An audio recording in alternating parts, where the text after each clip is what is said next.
أهلا بيكم. أهلا بيكم في برنامجكم القاهرة مباشر.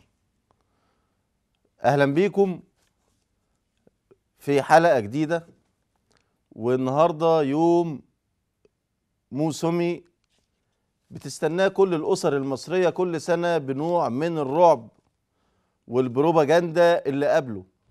النهاردة أول يوم في امتحانات بعبع الأسرة المصرية، الثانوية العامة. الثانوية العامة اللي عاملة عقدة من الكبار للصغار. الثانوية العامة بس يمكن ما كانش فيه لود عصبي السنة دي زي كل سنة، نظرا للأحداث الساخنة اللي بيشهدها الوطن. هنخرج مع بعض في تقرير نرصد فيه أول يوم قضوه إخواننا وأبنائنا طلاب الثانوية العامة. اتفضل.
هما بيدينا القصة سؤالين اختياري، الاتنين واحد من أول من الفصل الأول من الجزء الأول، والسؤال التاني من الجزء التاني. يعني كله كان متوقع هيجي من الجزء التالت، لكن كلنا جه من الحاجات اللي احنا مذاكرينها الحمد لله. الامتحان كان سهل وكل حاجة. كان في السؤال بتاع الأدب الأولاني ما كانش متوقع إن هو يجي لأنه من سهولته، بس يعني الحمد لله لما شفته حليت كويس جدا. والامتحان كان عايز وقت اطول شويه لان هم مسلمينا الورقه الساعه 9:05. كنا محتاجين بس شويه، يعني على الاقل 5 دقائق نقدر ان احنا نكمل مراجعه. الادب يعني كان جاي سهل جدا والله العظيم. انا يعني الادب ما كنتش متوقع ان هو يجي من السهل ده، يجي من الدروس الاولانيه، لكن انا من الاخر ده طلع عينينا لما ذاكرنا الادب في الواقعيه والتاريخيه والحاجات دي. كنا محتاجين برضو اسمه ده وقت اكتر عشان نحل. بس الاسئله بتاعته طويله. الحمد لله والشكر لله، الامتحان كويس وطالع مبسوط. وبشكر الامن وبشكر اللجان الشعبيه وبشكر كل دول لانهم فعلا حافظوا على الاولاد.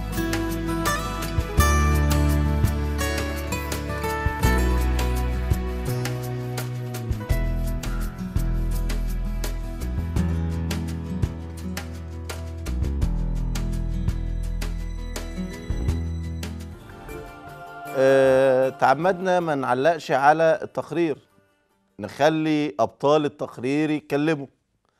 بس الحاجة اللافتة في النظر في الانتباه إن الطلبة بيتكلموا لأول مرة وأولياء الأمور ووشهم بشوش. فعلا الثورة غيرت حاجات كتير، الناس خارجة مبسوطة إن شاء الله دايما. معانا الفقرة التانية.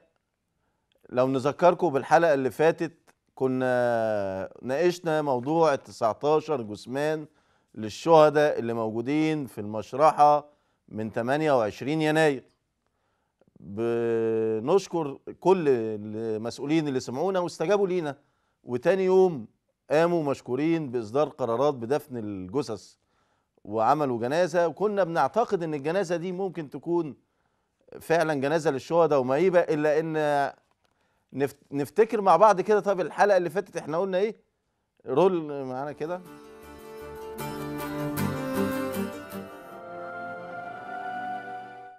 النهارده اعتبرها استغاثه، صرخه، نداء انساني اذا كان لاي مسؤول في مصر، اذا كان البلد فيها مسؤولين دلوقتي، اذا كان الدكتور عصام شرف دلوقتي سمعنا، نتمنى يتابع الفقره دي بجديه وبإنسانية وبمشاعر. إذا كان حد في المجلس العسكري سمعنا دلوقتي، وأنا عارف إن هم بيتابعوا كل حاجة وإنهم ما بيتأخروش عن أي موقف. الموضوع اللي معانا موضوع إنساني لأبعد الحدود، موضوع مش قرص ولا حاجة، موضوع في غاية الأهمية والحساسية والإنسانية. 19 جثة لشهيد مصري ماتوا في أحداث 28 يناير. لحد اللحظة اللي بنتكلم فيها دلوقتي للأسف الشديد في الثلاجات 19 بني آدم استشهدوا، ولحد دلوقتي للأسف الشديد إذا كان إكرام الميت دفنه، فإحنا دخلناه مشرحة زينهم، حولنا مشرحة زينهم من ثلاجة إلى مقبرة.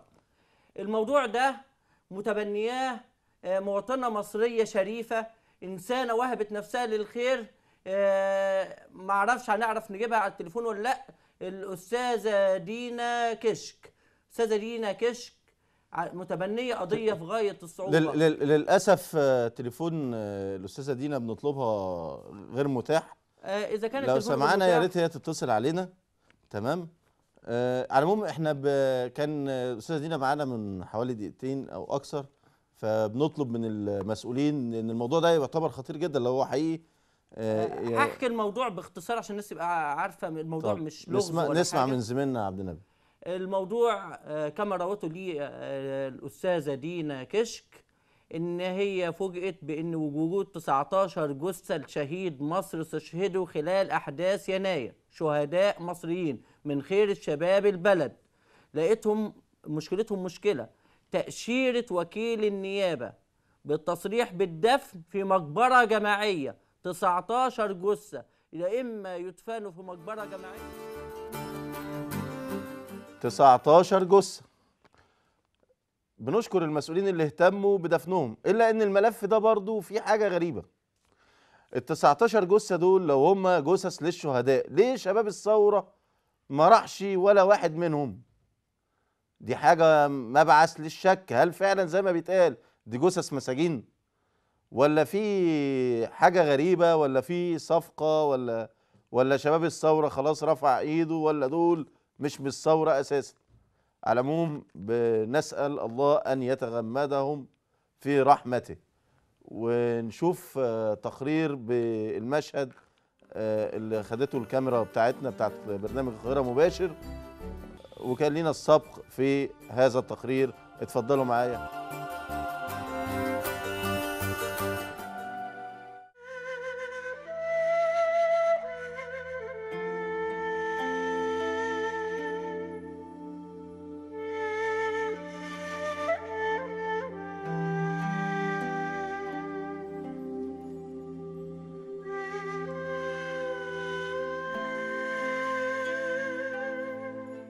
طارق زيدان رئيس ائتلاف ثورة مصر الحرة وعضو لجنة تنسيقية للثورة.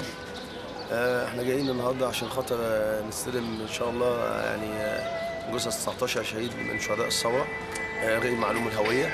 امبارح قدمنا طلب للسيد رئيس الوزراء الدكتور عصام شرف في اجتماع معاه. كنت انا وخالد وزميلي خالد تليمة واستاذ احمد سكري بائتلاف الثورة، ومشكور الدكتور عصام شرف وافق على السماح بدفن 19 شهيد، وبنحاول النهارده نخلص اجراءات الدفن ان شاء الله وتصاريح، بحيث ان احنا نصلي عليهم الظهر عند في مسجد سيدنا نفيسه.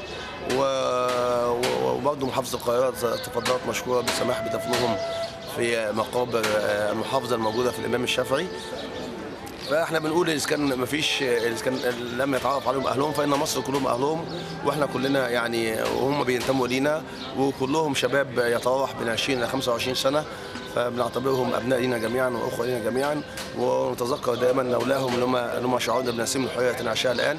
فهؤلاء رجال ضحوا بدمائهم وارواحهم الزكيه الطاهره من اجل مصر ومن اجل ان تعيش هذه البلاد حره، ونرجو ان تكون يوم جنازه تليق بهم، وسوف يكونون ملفوفين، كل جثه ملفوف بعلم مصر ان شاء الله.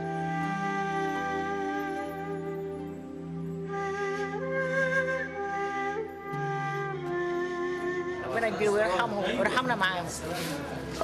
انت ابتديتي في الموضوع ده من امتى يا دكتور؟ من اواخر فبراير. ولقيتي مساعدات ولا لقيتي؟ انا ما لقيتش مساعدات الا من هنا بصراحه، والنيابه.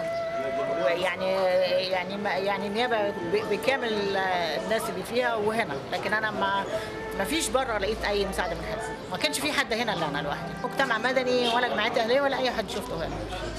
المحافظه ما كانتش متعاونه؟ لا، المحافظه كانت متعاونه، واول ما رحت للست المحافظه على طول وافق لنا على المدفن ان هو يتفتح على طول بدون اي كلام. تمام. شعورك ايه دلوقتي وانت ربنا كلل رحلتك بالنجاح؟ الحمد لله، يعني مش قادره اقول حاجه.